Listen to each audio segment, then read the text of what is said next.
नमस्कार दोस्तों। आज मैं आपके साथ बहुत ही दुखद हृदय विदारक घटना पर बात करने जा रहा हूं। जैसा कि सर्वविदित हो, अभी 14 सितंबर को उत्तर प्रदेश के लखीमपुर खीरी में एक बहुत ही दुखद घटना घटित हुई है। वहां पर दो सगी बहनों को रेप करने के बाद 5 मुस्लिम लड़कों ने मिलकर हत्या कर और उनके दुपट्टे से पेड़ पर लटका दिया ताकि उन्हें आत्महत्या का रूप दिया जा सके। बहुत ही दुखद घटना है। इसमें एक अच्छी बात तो उत्तर प्रदेश की कानून व्यवस्था के लिए कि घटना के लगभग 8 घंटों के अंदर सभी आरोपी पकड़ लिए गए थे, जिनमें 5 मुस्लिम, एक हिंदू जो उन्हीं बहनों के पड़ोस का था, छोटू था।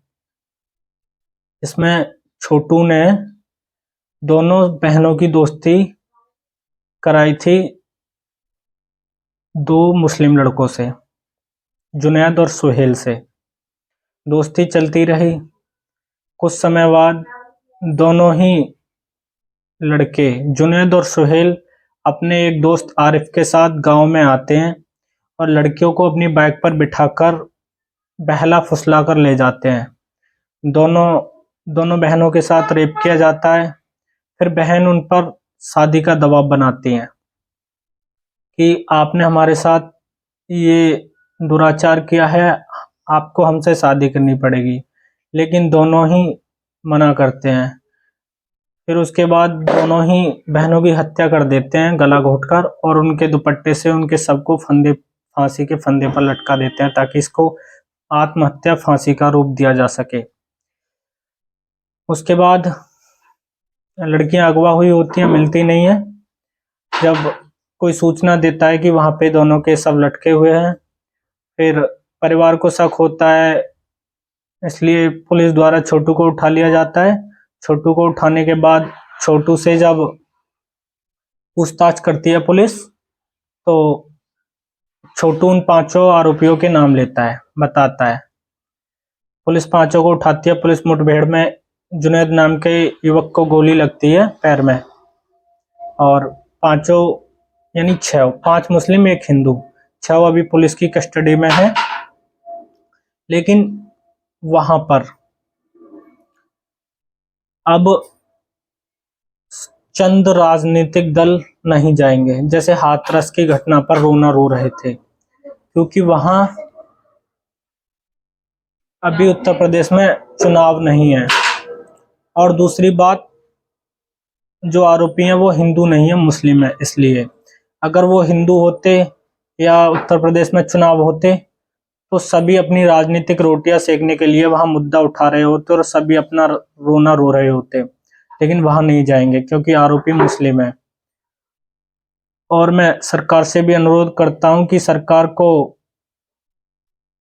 हर स्तर पर परिवार के साथ खड़ा रहना चाहिए, और जो कानून के तहत, पॉक्सो एक्ट के तहत आरोपियों पर मुकदमा दर्ज किया गया है, सरकार से, शासन से, प्रशासन से उम्मीद करता हूं कि 3 माह के अंदर आरोपियों को सख्त से सख्त फांसी की सजा होनी चाहिए। और एक बात और कहना चाहता हूं कि हम सब को समझना होगा, बहुत बर्दाश्त कर चुके हैं, अब सरकार को भी इस पे सोचना होगा। इनको जो अल्पसंख्यक का दर्जा दिया हुआ है वो सरकार को अब वापस ले लेना चाहिए, क्योंकि ये अब माइनॉरिटी नहीं रहे, अल्पसंख्यक नहीं रहे, अब इनकी तादाद बढ़ चुकी है और ये उसका गलत फायदा उठाते जा रहे हैं धीरे धीरे। जहां भी देखो, चाहे दुमका जैसा हत्याकांड हो, चाहे ये अपना लखीमपुर जैसा कांड हो, ऐसे सैकड़ों कांड हुए हैं इनके द्वारा।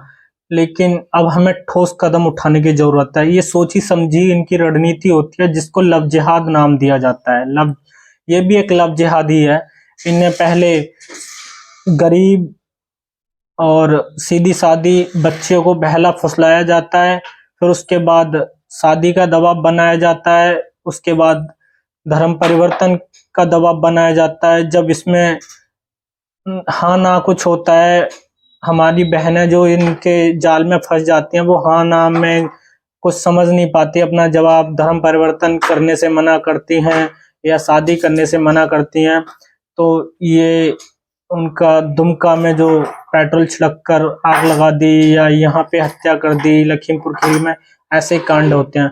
हमें जागना होगा, हमें अपनी सुरक्षा, अपने परिवार की सुरक्षा, अपनी बहनों की सुरक्षा के लिए खुद आगे आना होगा, इनसे बचना होगा।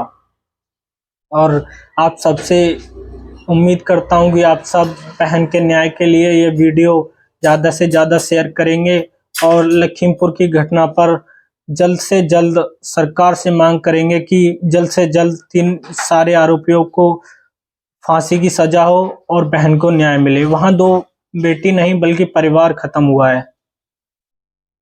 धन्यवाद।